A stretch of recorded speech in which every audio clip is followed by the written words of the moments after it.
This channel does not promote any violent, harmful, or illegal activities. All content provided by this channel is meant for an educational purpose only. পথসভা, জনসভা থেকে রথযাত্রা, রাজ্য নেতৃত্বের সঙ্গে বৈঠকে 26-এর ভোটের প্রস্তুতির হিসেব দিলেন অমিত শাহ। গতকাল রাতে সল্টলেক কার্যালয়ে রাজ্য বিজেপির নেতাদের সঙ্গে সাংগঠনিক বৈঠক সারেন তিনি। সাংগঠনিক ক্ষেত্রে কোন পর্যায়ে দাঁড়িয়ে আছে দল তা বোঝার চেষ্টা করেন অমিত শাহ। সদস্যতা অভিযান, দলীয় সাংগঠনিক নির্বাচন, সভাপতি নির্বাচন, বুথ সশক্তিকরণ এই সব পর্বে পেরিয়ে দলের সাংগঠনিক অবস্থা কি খোঁজ নেন কেন্দ্রীয় স্বরাষ্ট্রমন্ত্রী। কথা বলবো এই নিয়ে সমস্তটা নিয়ে আমাদের প্রতিনিধি প্রদীপ্ত আমাদের সঙ্গে রয়েছে। প্রদীপ্ত, একাধিক কর্মসূচি বঙ্গে প্রস্তুতির হিসাব খুঁটিয়ে নিচ্ছেন একদম অমিত শাহ। এরপর কি আগামী দিনে কিভাবে এই রথের রশি ধরতে হবে সেটাই স্থির করে দেবেন তিনি? গতকাল তিনি বুঝে নিয়েছেন, আর আজকে তিনি সম্ভবত গাইডলাইন স্থির করে দেবেন যে বঙ্গ বিজেপি নেতৃত্বকে কোন পথে চলতে হবে, এবং তা নিয়ে বিস্তারিত বৈঠক হওয়ার কথা রয়েছে। আজকে দু দফায় কোর গ্রুপ এবং বাছাই করা লিডারশিপকে নিয়ে যেমন ভাবে অমিত শাহ বসবেন, তার পাশাপাশি অত্যন্ত গুরুত্বপূর্ণ বৈঠক হচ্ছে রাষ্ট্রীয় স্বয়ংসেবক সংঘের সঙ্গে একটা সমন্বয় বৈঠক করবেন, যে বৈঠকটি অমিত শাহ যেখানে রাত্রিবাস করছেন নিউ টাউনের হোটেলে সেখানেই হওয়ার কথা রয়েছে।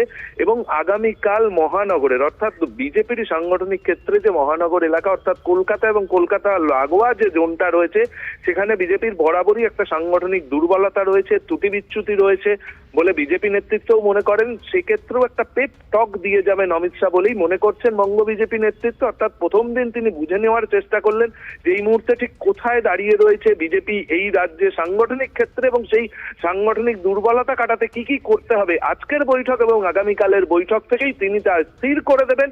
এবং তারপরই সেই গাইডলাইন মেনেই, সেই নির্দেশ মেনেই বঙ্গ বিজেপি নেতৃত্ব এই রাজ্যের তৃণমূলকে ক্ষমতা থেকে সরানোর জন্য সেভাবেই কাজ করবেন বলেই আমরা জানতে পারছি।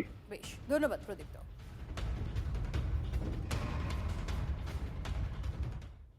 তারা ঠিক করেছে এবং কেন্দ্রীয় নেতৃত্ব মিলিতভাবে প্ল্যানিং করেছেন, সেই অনুযায়ী আমাদের নেতৃত্ববর্গ আসছেন। এর বেশি কিছু আমার জানা নেই। স্বাভাবিকভাবেই এটা নির্বাচন আসছে, তার জন্য তো গতিবিধি বাড়বেই।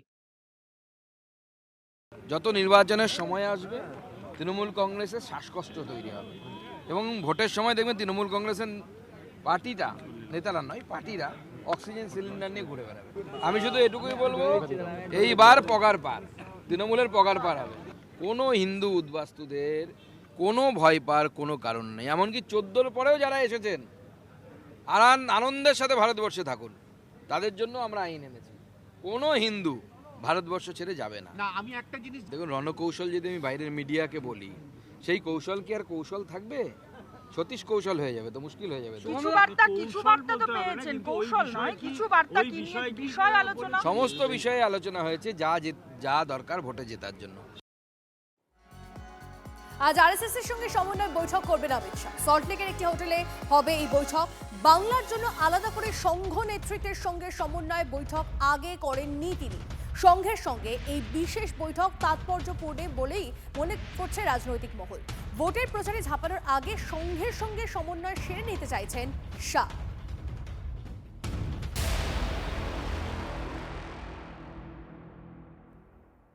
এদিকে গতকাল দিনভর আপনাদের আমরা দেখিয়েছি যে এসআইআর শুনানিতে বিএলএদের রাখার নিয়ে কি চলছে, এবং সেই দাবিতে অর্থাৎ বিএলএদের এসআইআর শুনানিতে রাখার দাবিতে এখনো অনড় তৃণমূল। আজ ফের কমিশনের দ্বারস্থ হচ্ছে শাসক দল। দিকে দিকে শুনানি কেন্দ্রে অশান্তি, কড়া সিদ্ধান্ত কমিশনের, কোনো শুনানি কেন্দ্রে বিএলএ থাকবে না।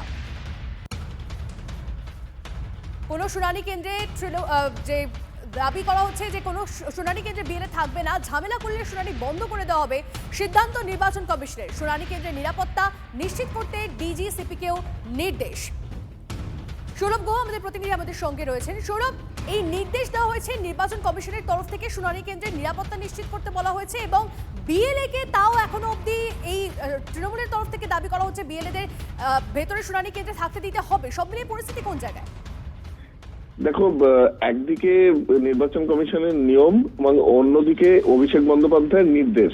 অভিষেক বন্দ্যোপাধ্যায় ভার্চুয়াল বৈঠকে তার দলের বিএলএ 2-দের নির্দেশ দিয়েছেন যে শুনানি প্রক্রিয়ায় তারা অংশগ্রহণ করবেন, এবং তাদের যদি আটকানো হয় তারা যেন নির্বাচন কমিশনের কাছে লিখিত নির্দেশ দেখতে চায়। লিখিত নির্দেশ ছাড়া কোনোভাবে তারা যেন পিছু হটে না আসে। এবং লিখিত নির্দেশ দিলে আগামী দিনে আদালতের দ্বারস্থ হবে তৃণমূল, এমনটাও কিন্তু বলতে শোনা গেছে দলের সেকেন্ড ইন কমান্ডকে। স্বাভাবিকভাবে গতকাল থেকেই কিন্তু এ নিয়ে শুরু হয়েছে বিভিন্ন জায়গায় বাদানুবাদ। আজকে এই আবহে 5 সদস্যের একটি প্রতিনিধি দল সিইও অফিসে, বিভূতি বিভাগের সিইও অফিসে তারা কিন্তু যাচ্ছেন। গতকালও 5 সদস্যের সদস্য দল গিয়েছিলেন এবং সেখানে চরম বাদানুবাদ হয়েছে মনোজ আগরওয়ালের সঙ্গে পার্থ ভৌমিকের, আমরা সে খবরও করেছিলাম। আজকেও কিন্তু ওই 3টের সময়ে 5 সদস্যের প্রতিনিধি দল যাচ্ছেন মুখ্য নির্বাচনী আধিকারিকের দপ্তরে। সব মিলিয়ে পরিস্থিতি কোন দিকে যায় সেটা অবশ্যই দেখার। নজর রাখো সৌরভ, আপাতত ধন্যবাদ। এই মুহূর্তে তৃণমূল নেতা জয়প্রকাশ মজুমদার আমাদের সঙ্গে রয়েছেন। জয়প্রকাশ বাবু, কমিশনের গাইডলাইন রয়েছে যে কোনো শুনানি কেন্দ্রে বিএলএ থাকবে না, ঝামেলা করলে শুনানি বন্ধ করে দেওয়া হবে। অন্যদিকে দলের মানে আপনাদের দলের সেকেন্ড ইন কমান্ডের নির্দেশও রয়েছে। সেক্ষেত্রে সব মিলিয়ে কোন দিকে যাচ্ছে বিষয়টা, আপনাদের তরফ থেকে কি পদক্ষেপ? দেখুন, আমাদের পদক্ষেপ হচ্ছে গণতন্ত্রের পক্ষে এবং স্বচ্ছ গণতন্ত্রের পক্ষে, মানুষের কষ্ট হবে না এমন গণতন্ত্রের পক্ষে। নির্বাচন কমিশন নিজেদেরই যে নিয়ম বিধি ম্যানুয়াল তা সব জলাঞ্জলি দিয়ে বিজেপির নির্দেশে নতুন নতুন নির্দেশ তৈরি করছে, তাও হোয়াটসঅ্যাপে। সাহস নেই সার্কুলার করে বার করার। এ কি হচ্ছে? এ কোন ভারতবর্ষ? এটা কি আধুনিক ভারতবর্ষ? আজকে নির্বাচন কমিশনকে দেখাতে হবে তারা যে ম্যানুয়াল সংশোধন করছে, কারণ আগের ম্যানুয়াল এ পর্যন্ত যা নিয়ম চলেছে তাতে বিএলএ, বুথ লেভেল এজেন্ট এবং বুথ লেভেল অফিসার তারা একত্রিত হয়ে তারা শুনানি করবে, এটাই নিয়ম, যে কোনো নাম ঢোকানো বা বাদ দেওয়ার ক্ষেত্রে। আজকে হঠাৎ শিব ঠাকুরের আপন দেশে তার নিয়ম গেল পাল্টে, আইন যাবে পাল্টে, সেটাও ইচ্ছের ওপর, তারও কারণ দেখাবে না, কোনো নির্দেশ নামা বেরোবে না, পলিটিক্যাল পার্টিগুলোকে তারা জানাবে না, স্টেক হোল্ডারদের। এতদিন নিয়ম ছিল যে কোনো নিয়ম দ্য স্টেক হোল্ডার, সব থেকে গুরুত্বপূর্ণ স্টেক হোল্ডার পলিটিক্যাল পার্টি এবং মানুষ, তাদের জানার জন্য তারা বার করবে না। নির্বাচন কমিশন কি করে একটা দলের কুক্ষিগত সংস্থা হয়ে উঠতে পারে? তারা তো কাজ করবে গণতন্ত্রের পক্ষে। আমাদের নেতা অভিষেক বন্দ্যোপাধ্যায় ইলেকশন ম্যানুয়ালের সমস্ত ধারা পুঙ্খানুপুঙ্খ পড়ে জেনে তবে বলেছে যে বিএলএ, বুথ লেভেল এজেন্টদের অধিকার আছে এই শুনানিতে থাকার, সম্পূর্ণ অধিকার। বোঝা যাচ্ছে, আপনার বক্তব্য স্পষ্ট, অনেক ধন্যবাদ। এটা একটা নির্বাচনী প্রক্রিয়ার মধ্যেই পড়ে এসআইআরটা। নির্বাচন কমিশন পুরো ব্যাপারটা দেখছে, সরকারের দায়িত্ব তাকে সাহায্য করা। তো তাতে শুরুর আগে থেকে টেনশন তৈরি করা, এসআইআর হতে না দেওয়ার যে চক্রান্ত চলেছিল সেটা বিফল হয়েছে। এখনও চেষ্টা করছে টিএমসি এটাকে ঘেঁটে দেওয়ার, লাভ নেওয়ার, কিন্তু নির্বাচন কমিশন শক্তভাবে করার চেষ্টা করছে। আমার মনে হয় সেভাবেই শেষ হবে এটা। জেলায় জেলায় তৃণমূলের বিএলএ 2দের শুনানি কেন্দ্রে ঢোকার চেষ্টা, গোলমালে একাধিক জায়গায় বন্ধ থাকে শুনানি। আর এই আবহে শুনানি কেন্দ্রের নিরাপত্তা জোরদার করতে ডিজিএসিপিকে নির্দেশ দিয়েছে কমিশন। সূত্রের খবর, বিএলএ 2 নিয়ে ঝামেলা হলে হিয়ারিং বন্ধ করে দেওয়া হবে বলে হুঁশিয়ারি দিয়েছে কমিশন। যে বিএলও 2রা থাকতে দেবে না, সেটা লিখিত দিচ্ছে না, সে দিচ্ছে না বলে হিয়ারিং বন্ধ করে দিয়েছি। এসআইআর এর শুনানি কেন্দ্রে বিএলএদের প্রবেশ নিষেধ, তাই শুনানি বন্ধ করে দিলেন চুঁচুড়া তৃণমূল বিধায়ক অসিত মজুমদার। যে বিএলও 2রা থাকতে দেবে না, সেটা লিখিত দিচ্ছে না, সে দিচ্ছে না বলে হিয়ারিং বন্ধ করে দিয়েছি। চুঁচুড়া মগরা ব্লক অফিসে শুনানি বন্ধ, উৎকণ্ঠার মধ্যেই চূড়ান্ত হয়রানির শুনানিতে আসা মানুষজনের। তার জেরে ক্ষোভের মুখে পড়তে হলো তৃণমূলের নেতাকর্মীদের। কেন এমন পরিস্থিতি? টিভি 9 বাংলার প্রতিনিধি প্রশ্ন করতেই তেলে বেগুনে জ্বলে উঠলেন তৃণমূলের বিধায়ক অসিত মজুমদার। ব্যক্তিগত আক্রমণ করতেও পিছপা হলেন না তিনি। যেভাবে কাজে বাধা দিচ্ছেন তাতে আপনার কি মনে হয় না এই যে প্রক্রিয়াটা, সেই প্রক্রিয়াটা অনেকটা বেশি দেরি হয়ে যেতে পারে? তারা তো কাজটাকে ঠিকঠাক না, এটা কাজে বাধা দেওয়া নয়। আপনি মনে হচ্ছে নির্বাচন কমিশনের পেটুয়া কর্মচারী। শুনানির মাঝখানে ঢুকে এইভাবে যদি কাজে বাধা দেওয়া হয়, কোনো ঘটনা ঘটেনি। আপনি জানেন, আপনার দিদি ভাই, আপনার বিদ্যা বুদ্ধি পর্যন্ত জানি না, আমি অ্যাডভোকেট। শুধুই কি চুঁচুড়া? গঙ্গার এপারে ভাটপাড়া বয়েজ স্কুলের শুনানি কেন্দ্রে প্রায় তদারকি করতে দেখা গেল পুরসভার ভাইস চেয়ারম্যানকে। সমস্যা সমাধানের জন্য বিএলএ ঢুকে বসতে দিচ্ছে না। আপনি যেটা বলছেন আমরা ঢুকতে পারি না, আবার এটাও ঠিক বিএলএ ঢুকে বাইরে বার করে দিতে পারে না। বর্ধমানের জেলা শাসকের দপ্তরের শুনানি কেন্দ্রে বুথ লেভেল এজেন্টদের ঢোকা নিয়েও অশান্তি। অভিযোগ, তৃণমূলের বিএলএরা শুনানি কক্ষে জোর করে ঢোকার চেষ্টা করেন। বাধা দেওয়ায় কমিশনের আধিকারিকদের সঙ্গে শুরু হয় বচসা। আমরা যখন সমস্ত নোটিশ বা ফর্ম বাড়ি বাড়ি বিএলওদের সঙ্গে আমরা থেকে যখন দিতে পারলাম, আমরা যখন তাদের মানে বাড়ি চিনাতে পারলাম, আমরা সমস্ত কিছু করার পরে আমাদের এই ভিতরে বিএলএ 2দের থাকার অধিকারটা থাকবে না। কারণ একই ছবি মেদিনীপুরে জেলা শাসকের দপ্তরে। এখানেও তৃণমূলের বিএলএরা শুনানি কক্ষে ঢুকে পড়েন। তা নিয়ে গোলমালের জেরে বেশ কিছুক্ষণ বন্ধ ছিল শুনানি। কলকাতা বেলতলা গার্লস স্কুলেও হইচই। অভিযোগ, পরিচয় গোপন করে শুনানি কক্ষে ঢুকে পড়েন তৃণমূলের বিএলএ 2। ভিতরে গিয়েছিলেন, আপনাকে বের করে দেওয়া হলো, কি পরিস্থিতি তৈরি? পরিস্থিতি না, আমি বিএলএ 2 ছিলাম, আমার পার্ট নম্বর 191। আমি ওই মানুষে আমাদের পার্টে যে আজকে হেরিং আছে 14-15টা, ওদের হেল্প করছি। নির্বাচন কমিশন সূত্রের দাবি, যে সমস্ত ভোটারকে শুনানি পর্বে ডাকা হয়েছে তারা ছাড়া অন্য কেউ শুনানি কক্ষে ঢুকতে পারবেন না। পাল্টা তৃণমূলের দাবি, শুনানি কক্ষে বিএলএ 2দের কেন প্রবেশ করতে দেওয়া হবে না তা লিখিত আকারে জানাতে হবে। যে জায়গায় আসানসোল সহ যেখানে যেখানে এই ঘটনা ঘটছে, কেন্দ্রীয় বাহিনী মোতায়েন করা, এদের একমাত্র লাঠা ঔষধ ছাড়া অন্য কোনো ওষুধে এরা কাজ করবে না। যদি শুনানি ঘেঁটে দেন, ভোটার লিস্ট বেরোবে না। ভোটার লিস্ট না বেরোলে ভোট হবে না। ভোট না হলে কাউকে চাইতে হবে না, রাষ্ট্রপতি শাসন। উনি তো সবসময় 100টা সেন্ট্রাল ফোর্স নিয়ে ঘোরেন।